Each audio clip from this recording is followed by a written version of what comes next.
Under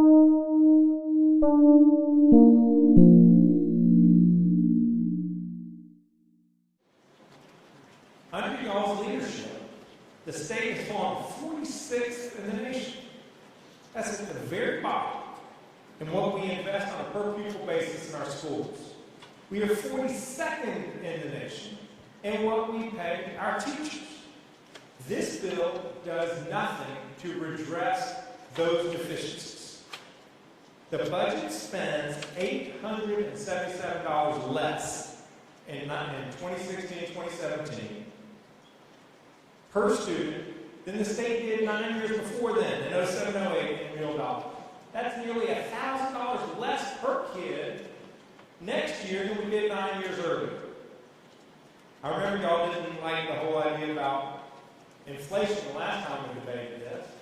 So even if you use nominal dollars, take inflation out of it, and still analyze it on a per student basis, the budget spends less than we did 9 years ago before the recession.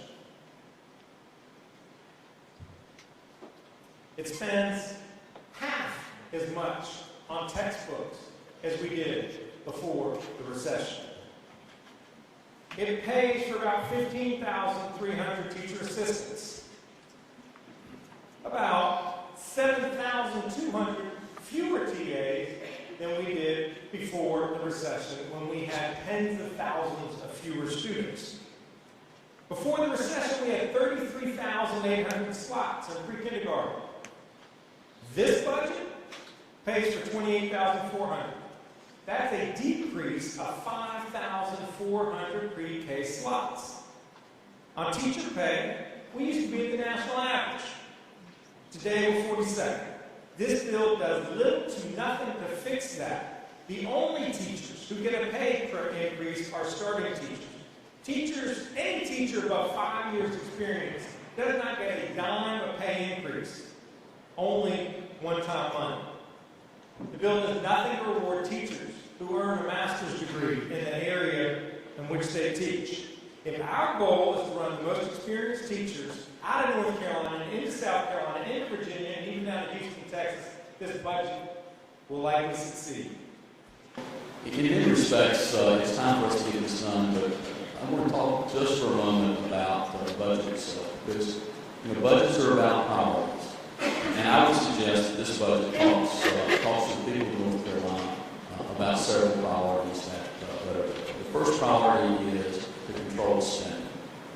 That is a priority because we have learned the lesson of 10 years before 2010. And that lesson is that you cannot spend all of the money that you have. If you're fortunate enough to be in the General Assembly at a time when revenues are up, you can't spend all that money because sure as the sun rises in the morning, you are going to see a time when those revenues are going to fall off. And you need to be prepared for that. So that gets to the second priority, and that is you need to salt some money away. That's what this budget does. It puts into the rainy day fund a substantial amount of money. When all is said and done, the rainy day fund will be in excess of $1 billion. So the next time we face a recession, the next time we face a trail-off of revenues, we'll have dollars in savings so that we don't end up having to cut necessary services. We don't end up having to reduce the appropriation in education. We don't end up having to raise taxes on people in this state, which is what has happened in the past